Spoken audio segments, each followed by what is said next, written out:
Pour moi, Vidéoflex, c'est d'abord une compétence et une capacité à interviewer des personnes de manière humaine et bienveillante. Pour moi, Vidéoflex, c'est aussi une structure en qui j'ai pu faire confiance, qui a réalisé rapidement, qui a réalisé dans les délais et qui a bien réalisé. Et enfin, pour moi, Vidéoflex, elle est française, elle est locale et je peux rapidement faire appel à elle pour la faire intervenir pour mes séquences vidéo. Alors, je suis Jawed Ajem, je suis le directeur d'un centre d'expertise nationale des technologies pour l'autonomie et la santé qui est géré par Vive 3 Pays de la Loire, qui est une entité qui dépend du groupe Vive. Alors nous avons fait appel à Vidéoflex parce qu'on a entendu parler de quelqu'un qui pouvait nous réaliser des capsules vidéo avec beaucoup d'humanité.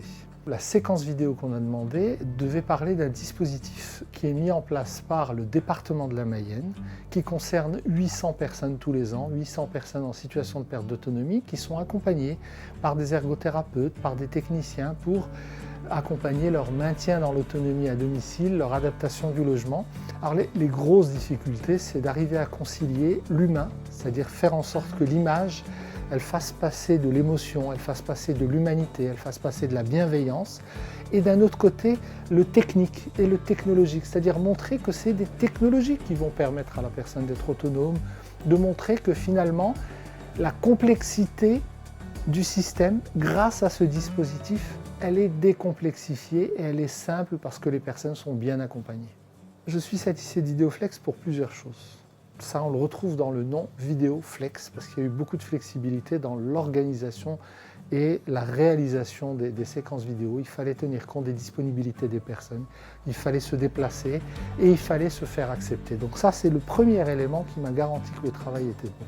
La deuxième chose, c'est les délais. Les délais du rendu étaient exceptionnels. On avait besoin rapidement de cette séquence vidéo, on a eu rapidement cette séquence vidéo. Le premier impact qui concernait finalement permettre aux personnes de savoir que le dispositif existe. On a eu un impact tout de suite puisqu'on a dépassé les objectifs en un mois. Là, le premier mois, on a explosé les chiffres des personnes qui ont fait appel au dispositif. Le deuxième est plus institutionnel. Le département de la Mayenne a souhaité institutionnaliser cette séquence. Mais c'est aller au-delà de ça, puisque cette séquence vidéo est reprise par le groupe La Poste, elle est reprise par l'entité Vive nationale, et elle l'est parce qu'elle permet de manière simple et humaine d'expliquer une organisation qui peut paraître complexe.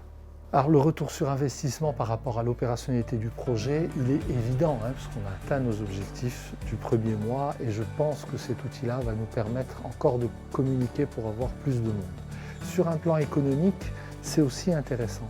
Mais sur un plan de lisibilité, de l'organisation, on est dans un pays où tout est complexe et grâce à ce film, on présente des choses qui deviennent simples.